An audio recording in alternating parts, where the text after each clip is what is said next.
سێرین مەزلوم نعسانە کەچەکە کورد ئاعەفرینیە تەمەنێوێ 14 ساڵە و نیگارکێشە. سێرین بربژێرە وەرگرتنە خەلاتە ئاشتیە یا ناودەولەتی ji bo zarokan e. Ew ji temenekî biçûk ve birêya çalakiyên hunerî yên cor bi cor hewel dide ku êş û azarên zarokên Sûriyê bi cîhanê biderazkirin. Sêrîn li nav zarokên ku qurbaniyên şer û binpêkirinan in digere. Ew bi riya nîgarkêşî, stiran û jenîna mûzîkê dilê wan xweş dike û hewel dide dîmenên şer, kuştin û wêrankariyê ji ber çavên wan û ji nav derûna wan dûr bixe. Navî min Sêrîn Nasenê, emrê min 4 salin, ez Efrîn im. Çûçeke me hez dikir resim bikim û min tîmê xwe re resim dikir. Fetrok em ezin bîm, mefkî min li tembîrê dixist.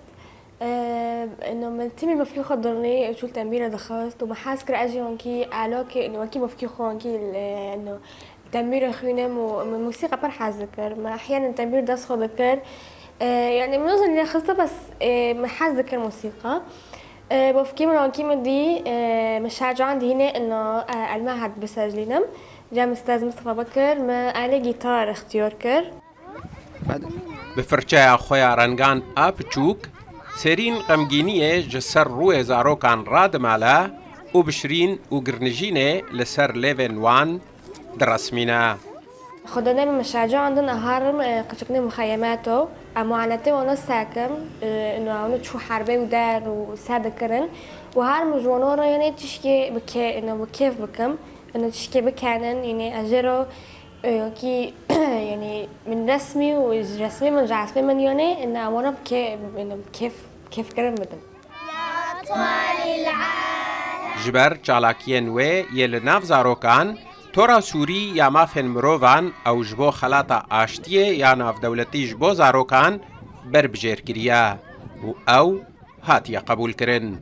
مرشحة عندنا في جائزة لأنه دين إنه أدار مخيمات قدام قطشكو ودين إنه محاولات كم إنه وانا كيف كرم بدم معناه في حربة وفي أو بسكن. دایک û piştevana Sêrîn jî behsa behre û çalakiyên wê dike. Deka Sêrînê me Sêrîn çûçika xwe da 7-8 salî bû ji resim hez dikir. Tom weraq diwanî ji xwe resim dikir.